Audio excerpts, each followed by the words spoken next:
hope you're hanging in there. I know I am going stir crazy being at home. I've had at least 4 vacations canceled this year, and it is driving me insane. So while I am being safe at home, I've been trying to find ways to get outside and maybe explore my neighborhood, Los Angeles, places that I haven't been before. And so I went hiking with some friends last week, and I found a new trail that I always knew was here and had always wanted to go to, but I never did. So I thought I would take you around with me so that if you're local to LA, you can come do this little walk, or the next time you're allowed to travel and you're in Los Angeles, maybe you can put this on your itinerary. So I am here at Lake Hollywood. It's actually in the Hollywood Hills. It's around the old Hollywoodland estates from back in the day, but it's actually an old reservoir that they called Lake Hollywood, and it's so beautiful. It's maybe a 4-mile round trip walk. Super easy. It's completely flat. You could even ride your bike here if you wanted to, but it's gorgeous, and it has one of the prettiest views of the Hollywood sign I had ever seen. And I thought that while I'm showing you this gorgeous little walk, that I could answer some travel questions for you, because I know it's confusing right now. Things change daily, sometimes even hourly. Where can we go? What's open? What's bookable? Do you want to travel in 2020? And if so, where can you go? So I thought I would kind of answer some questions on hot topics on what's available to travel with in 2020. There's a lot of places you can go, but also a lot of places that we as Americans cannot go right now. And I can rattle off a list for you, but things are changing constantly, like I mentioned before. So what I say now could be very different 2 weeks from now. So the best way to get your information is going to be going to the travel.state.gov website. There they're going to list all of the precautions, all of the places that are off limits, what you need to do if you go to certain destinations, and that's going to be the most accurate, up-to-date information directly from the government. So it's important to check there before you book any trip. And you also want to check the CDC website, because they're going to let you know what precautions you need to take in regards to the virus at your destination. I'm smiling under here, you can't tell. Also, I'm out of breath from walking with the camera and the mask. I need to work out more.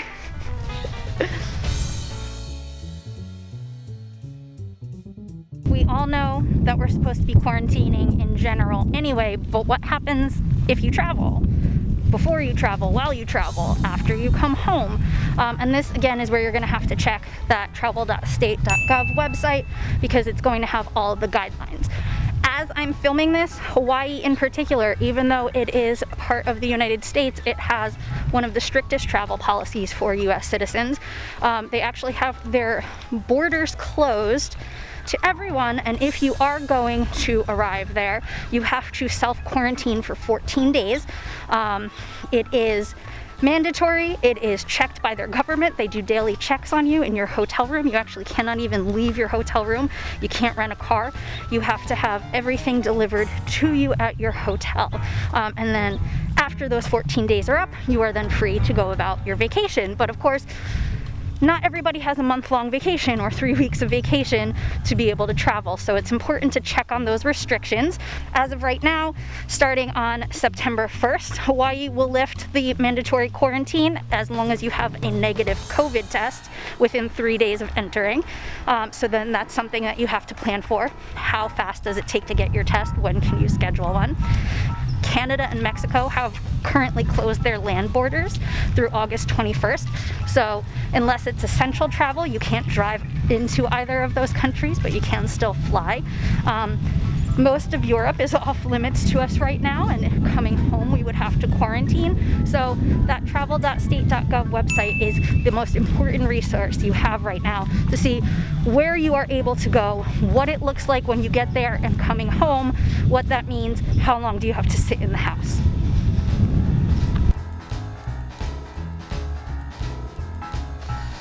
All right, cruises. Are they safe? Do you want to go on one?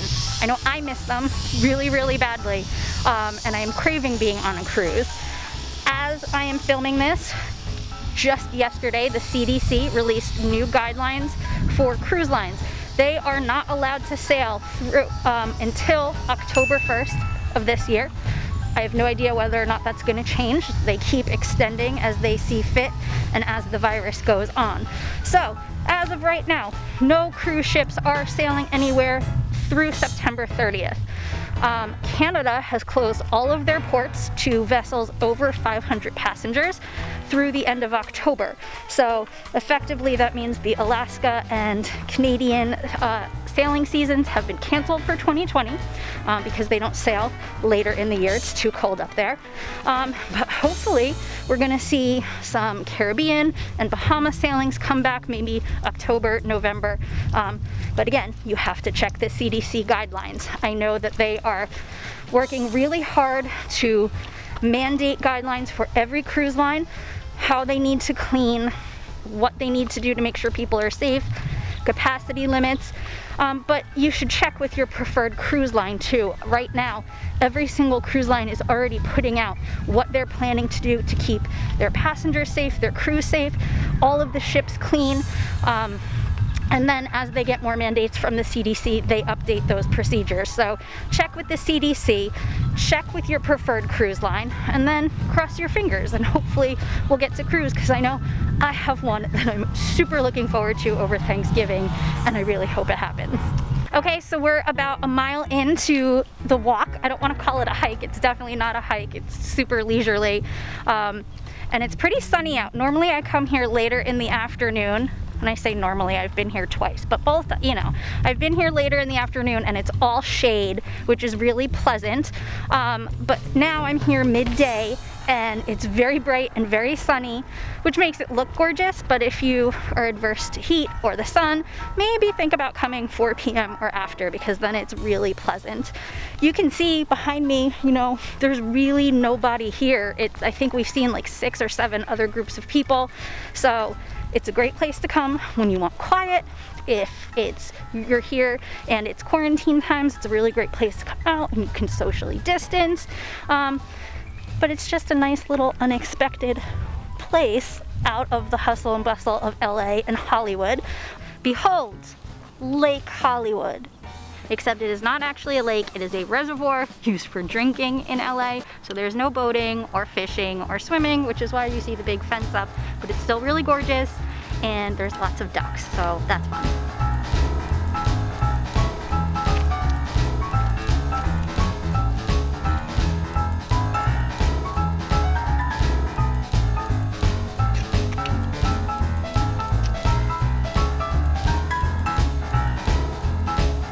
So we're about halfway through the walk right now on this gorgeous bridge, which is actually Mulholland Dam, which was built in 1924, and that's what created this gorgeous lake/reservoir.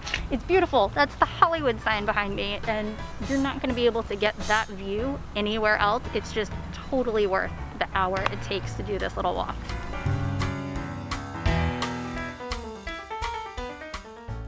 So what if you are looking to do a little staycation and book a hotel in your own city, or maybe you're looking to visit Walt Disney World or Las Vegas, somewhere in the US that's open? What can you do to make yourself feel safer while you're traveling right now? Again, every hotel and destination is going to be different, so you know, you're going to want to give them a call or check out their website to get their most up-to-date information. But you want to know things like, are they at reduced capacity? What is that capacity? How often do they clean rooms? What is the protocol for cleaning rooms? I know that almost every single hotel is going to have some kind of updated plan on how to sanitize not only the hotel rooms, but things like elevators and door handles and check-in desks. So you want to educate yourself on what that policy is. You may also want to double check with that specific hotel if you're flying in. Are they still offering shuttles to and from the airport? For example, Walt Disney World is still offering their Magical Express service right now, but they're not grabbing bags for you. You have to go and pick up your bags from the luggage carousel and bring it to the bus, which you never used to have to do. And then you also want to look into the type of room that you're booking. Are you looking to book a concierge room? Is that particular resort still offering the concierge lounge? A lot of them are not right now. And to echo on that, room service. Is room service important to you? You might want to check and see if that particular hotel is currently offering room service. A lot are not right now. It's more delivery services like Seamless or Uber Eats. So just things to be thinking about before you travel. Look into the hotel website, give them a call, and this way you can make an informed decision. What about hotel amenities? Again, this is so fluid and it's changing all the time. A lot of resorts that are charging resort fees are still charging the resort fees because a lot of them cover things like maybe parking or Wi-Fi, newspaper delivery service, which really, does anybody use that? But you know, it's fine. So I haven't seen a reduction in resort fees, but a lot of resort amenities are still operating. If they have pools, they're generally open. They may limit the capacity of the pools, but pools are still there. Depending on the resort, they may or may not have the gym open, but they would have more heavy sanitizing, and they would limit the number of guests that are allowed in the fitness facility at any one time. So it's just what's important to you on vacation. Is it going to break your trip if you can't do the arts and crafts that the hotel normally does? You want to give them a call and see what they are or are not operating right now. The walk is pretty much a full loop, but there's two ways you can do it. You can go to the bridge where I showed you before and then turn around and head back the way you came, and that's maybe about a 2-mile walk. Or you can do what I like to do, and that's the full loop around the lake, which is about 4 miles, but like you're seeing, the last leg, maybe about 3/4 of a mile to a mile of it, is along a road. So there's a path and you're safe, but it's definitely not as peaceful or as quiet and serene as it is inside the park. So there you go, that was the Lake Hollywood walk. I hope you liked it as much as I did. If you are local in LA, this is such a great place to get out and just be outside for a little bit, and then, you know, when the world opens up again, this is a great thing to put on your itinerary when you're coming to visit Los Angeles. And you know, guys, if you ever have any travel questions, I am here. Please leave a comment, or you can always send me an email and let me know what you think of the video. Go ahead and hit like, subscribe to my channel. It lets other people know I am here. Thank you.